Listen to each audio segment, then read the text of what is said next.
So Gautam, Hay Group's work with manufacturing leaders has led to identification of three themes of improvement for the Indian manufacturing leaders. These being A, they need to delegate more than what they are doing today. Second, they need to leverage the power of teams to deliver outcomes.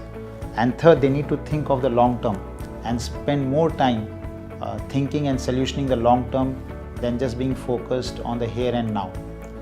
What are your views on these being the findings of Hay Group? I think these are very important findings, Peeyush, and I think it's interesting, but a lot of leaders know that these are important. I think what's important is for leaders to actually walk the talk on these issues. So when you talk to any leader in manufacturing, he says, yes, I know about it. But it's important for him to understand that, how do I actually play it into action? How do I get my teams to give me feedback on these points? How do I, relate to somebody in HR or, to my coach and, talk to him about how am I faring on these points?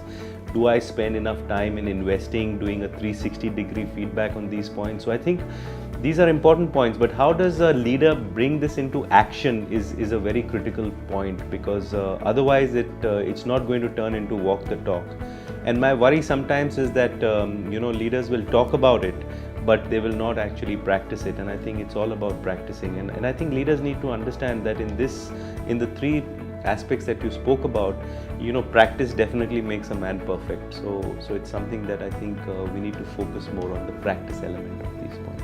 So it's the challenge is in actioning on these points. Yes, the challenge is in actioning, and the challenge is in the leader being aware of the fact that these things will make his life better, and it will give him more time to focus on the long term, more time to innovate, and more time to look at external facing issues rather than looking inward all the time.